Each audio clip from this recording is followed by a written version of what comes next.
Sosok Saman Hudi Anwar, ex-wali kota Blitar, jadi otak perampokan di rumah dinas wali kota Blitar. Tak ada yang menduga jika nama Saman Hudi Anwar, mantan wali kota Blitar ini menjadi otak perampokan.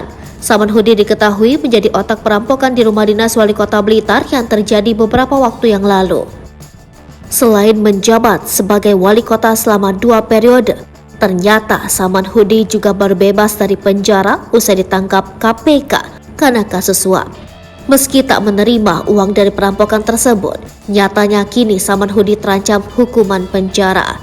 Seperti diketahui, kasus perampokan yang terjadi di rumah dinas wali kota Blitar, Santoso, pada 12 Desember 2022 lalu ikut menyeret Haji Saman Hudi Anwar. Saman Hudi Anwar adalah wali kota Blitar yang menjabat 2 periode, yakni 2010 sampai 2015 dan periode 2015 sampai 2020.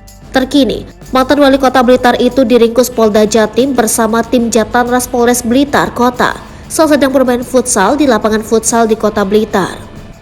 Saman Hudi diduga sebagai otak pelaku perampokan di rumah dinas wali kota Blitar, Santoso.